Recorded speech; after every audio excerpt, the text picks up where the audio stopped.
Combi Family, épisode numéro 46, épisode de reprise. On espère que tout s'est passé bien pour vous. Vous avez passé de bonnes vacances. On a eu du beau temps sur les plages, on a eu du beau temps en Atlantique.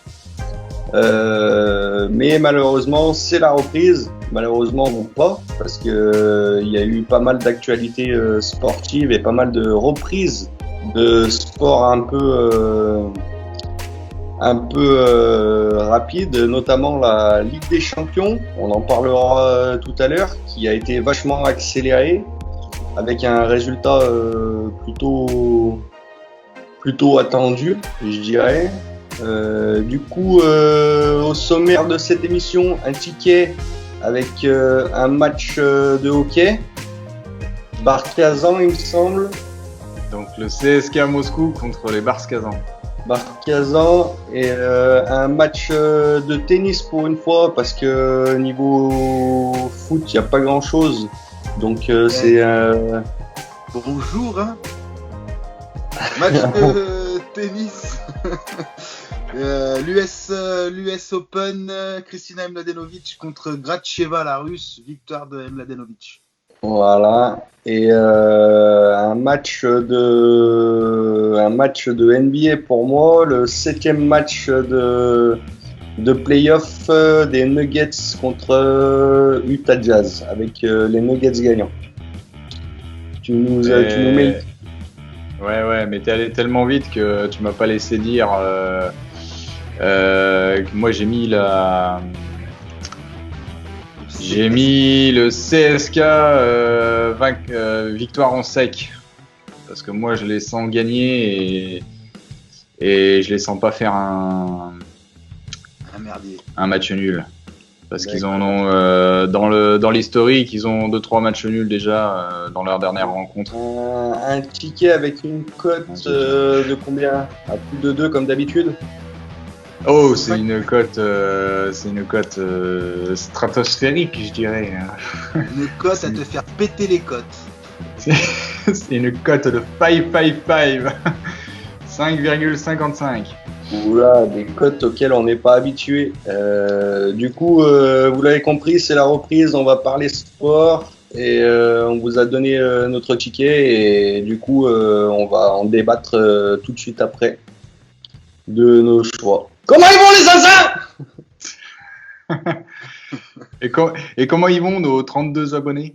Nos 32 abonnés, on a gagné pendant les vacances, on a gagné une dizaine d'abonnés à mon avis, donc bienvenue à tout le monde. Bienvenue à vous. Le village s'agrandit. Le village s'agrandit, exactement. Exactement, grand. Bon, et si vous êtes 32 abonnés, ça devrait plutôt bien se passer dans les années à venir. Exactement, grand. Et je crois bien qu'ils sont combien, 50 000 ou 70 000 à Angers. Donc, du coup, c'est la reprise. On n'a pas trop de nouvelles d'actualité sportive là, à part peut-être la victoire du Bayern. Ouais. Champions League. La victoire du Bayern qui est quand même, je pense, ultra méritée, non? Je sais pas si vous avez suivi un petit peu, mais Exactement. fait un parcours en Champions League qui est juste incroyable, au nombre de buts marqués, au nombre de buts encaissés, à tout ce que tu veux. Donc je pense que c'est ultra mérité. Mettre 8 buts au Barça, c'est simple, j'ai jamais vu de ma vie. En même temps, ça aurait été Paris qui aurait gagné. J'aurais dit que c'était aussi mérité, parce que on en avait discuté. Nous, on a continué à suivre les matchs, même si on ne faisait pas d'émission. Mais on hésitait sur Paris ou Bayern en finale, parce que c'était un peu 50-50 au niveau du niveau des équipes. Et d'ailleurs, ça s'est vu dans le score, quoi. Ça a été 1-0 d'un côté, mais ça aurait pu être 0-1, quoi. Ouais, ça a été plutôt serré, ouais. Ça a été plutôt serré, mais ça a été le seul match compliqué pour le Bayern. Ah bah oui, tout le reste, ça a été très facile. Ouais. Ça a été une promenade de santé pour le Bayern. Carrément, cette année, ils sont incroyablement forts. D'ailleurs, ils étaient sur, je crois que c'était toi, Sosa, une fois qu'on en discutait pendant les vacances, tu me disais qu'ils étaient sur une moyenne de 4 buts par match. 4,4 buts par match Exactement. en Ligue des Donc, Champions. il n'y avait pas trop de énorme. soucis à se faire. Le Robert Lewandowski, là, cette année, il a survolé le classement des buteurs, autant en championnat qu'en Champions League. Bref, l'équipe, elle a été vraiment au top niveau de bas en haut. De la défense jusqu'à l'attaque, elle a été au top niveau. Et c'est pour ça qu'ils ont tout gagné. Cette année, ils ont fait le triplé ou quadruplé, je sais plus. Championnat, Coupe d'Allemagne, Ligue des Champions, Coupe de je sais pas d'où, ils ont tout fait. Exactement, ils ont fait le triplé, ils ont tout gagné. Exactement, Thierry. Exactement. Du coup, est-ce que on a d'autres actualités ou pas? Bah, il n'y a pas grand-chose, hein. Le Covid, c'est un petit peu tout, ramolli, j'ai envie de te dire. Un petit peu tout chamboulé. Même niveau transfert et tout, il n'y a rien de bien folichon, quoi. Ouais. Il n'y a rien de bien folichon, faut attendre encore un petit peu. Après, je sais pas si vous avez vu l'affaire Messi, là, qui voudrait, ou alors qui veut faire un petit coup de buzz, je sais pas, partir du Barça. Ah oui. Ouais. Suite à la défaite en Champions League, il a annoncé vouloir partir dès cet été du Barça. Voilà, donc après il y a une grosse option pour Man City, parce que c'est la seule équipe européenne, j'ai envie de dire, qui puisse le payer, et lui, et le club, pardon, et lui son salaire. Donc, et en plus il rejoindrait le Pep Guardiola, donc ça peut être probable, sinon à mon avis il restera au Barça. Exactement. Exactement, Thierry. Bon bah du coup, on était parti sur un match de tennis. Un match de tennis. Kristina Mladenovic contre Gracheva, la russe. Elle, je la connaissais pas des masses. Par contre, la Kristina Mladenovic, on la connaît plutôt bien. Une habituée des gros tournois et des tournois du Grand Chelem sans aucun problème. Là, elle a chuté un petit peu au classement WTA, mais ça reste quand même la numéro 2 française et la 44e mondiale. Donc je pense que elle fera le boulot à l'US Open là-bas assez facilement contre la Russe. J'espère en tout cas. La cote est plutôt élevée, donc ça veut bien dire ce que ça veut dire. C'est peut-être qu'il y a un risque de quelque chose, mais elle est quand même favorite. Après, ça reste du dur. Et la Russe, j'ai regardé un petit peu les stats sur le dur. Elle est pas top du tout. Sur les 5 derniers matchs, par exemple, c'est 4 défaites consécutives en plus. Tandis que la Mladenovic, elle tient le bon bout de la raquette, tu vois. Elle la tient pas du mauvais côté. Donc, logiquement, la Mladenovic, ça devrait passer normal. Le présentateur a failli s'étouffer. C'est un match de quoi? C'est une quart ou c'est une demi? Un match de snooker. C'est un 32e de finale. Ah, c'est le début de l'US Open. Ouais, le semi-début. Ouais. Semi-début. Ouais, enfin, passer les qualifs. Ouais. Ok.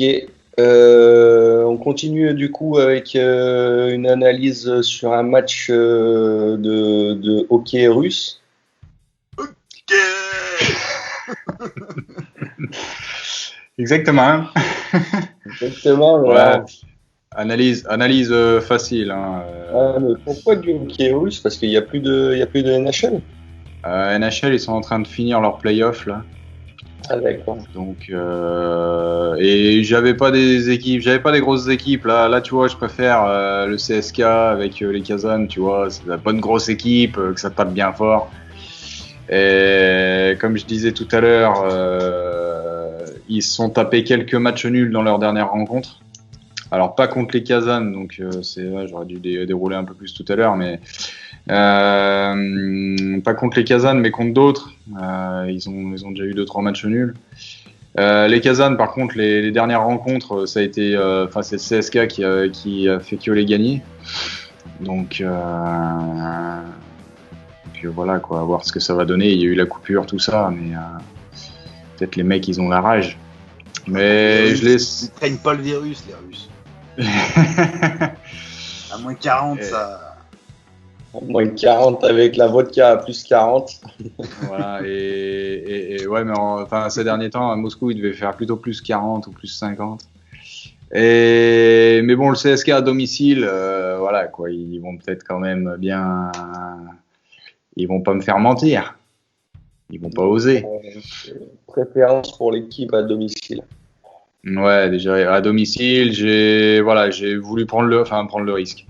Et je voulais pas mettre le vainqueur prolongation inclus. Je me suis dit non, ils vont le faire en sec à la dure, à l'ancienne, Ouais. avec une meilleure cote. Surtout que là, on n'est pas sur un palier élevé. On regardera le tableau après, mais on est sur le 3e ou 4e palier, je sais plus. Ouais. Donc on prend un peu plus de risques. Et d'ailleurs, avec un match de NBA, pour ma part, les Nuggets contre les Jazz, deux cotes qui se tiennent, 1,85 et 1,90 il me semble. Assez logiquement, puisque on est au 7e match des playoffs et il y a égalité 3 partout. Donc c'est assez serré. Par contre, les Nuggets, j'ai un peu regardé les scores des autres matchs et je les trouve beaucoup plus convaincants, et à domicile, je donne avantage aux Nuggets. Donc Nuggets gagnant à 1,85 il me semble pour moi. C'est ça. C'est un bout de ficelle qui va départager les deux terrains. Voilà, exactement. Donc voilà pour le ticket, voilà pour les explications. On fait un tour vite fait sur le tableau de la semaine, qui est d'ailleurs une récupération de la semaine d'il y a plus de 6 mois en arrière. Il me semble. Je vous mets le tableau de suite. Le voici, le voilà. Avec un tableau qui, cette fois-ci, nos abonnés et ceux qui sont habitués de la chaîne vont trouver un gros changement. C'est qu'on ne floute plus.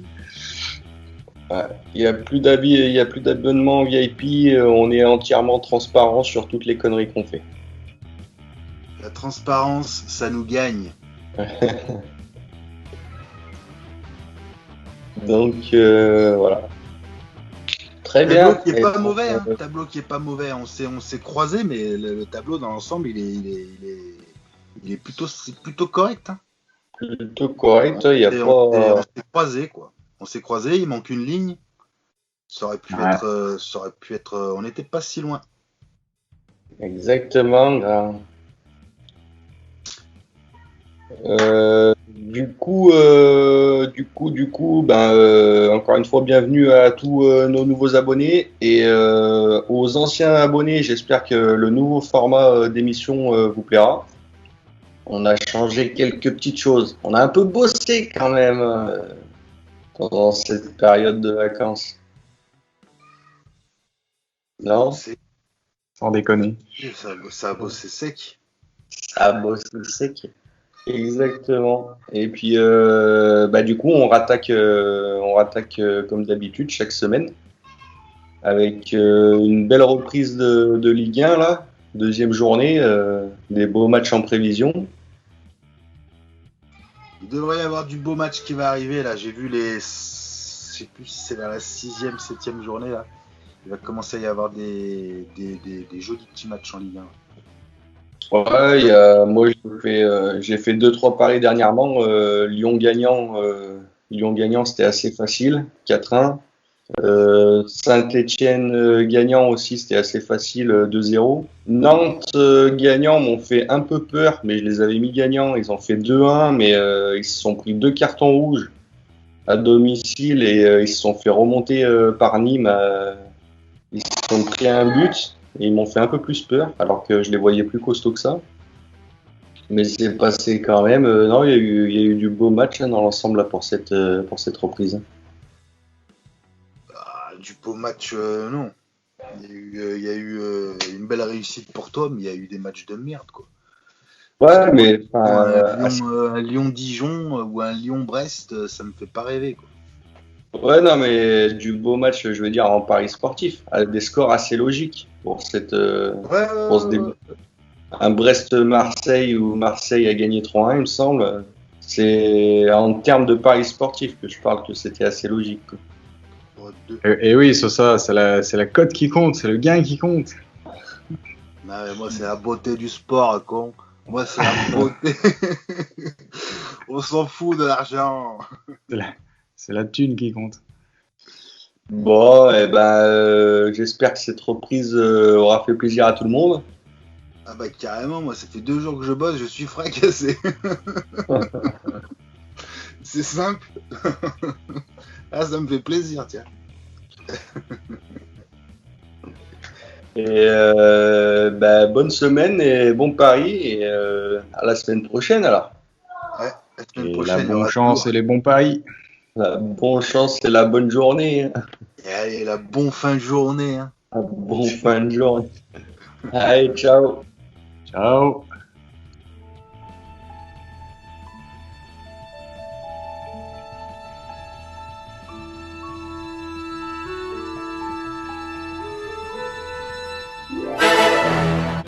This could turn into something. You could just sense it, couldn't you?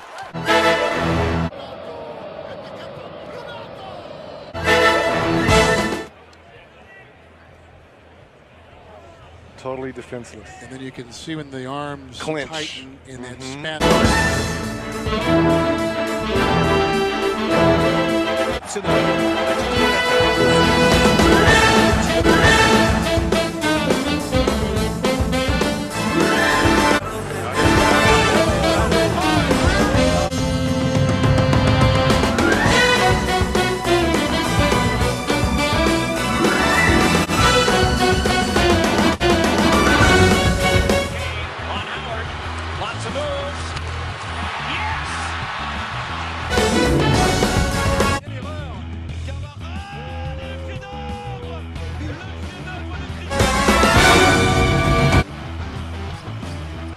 DeRozan mishandled, got it.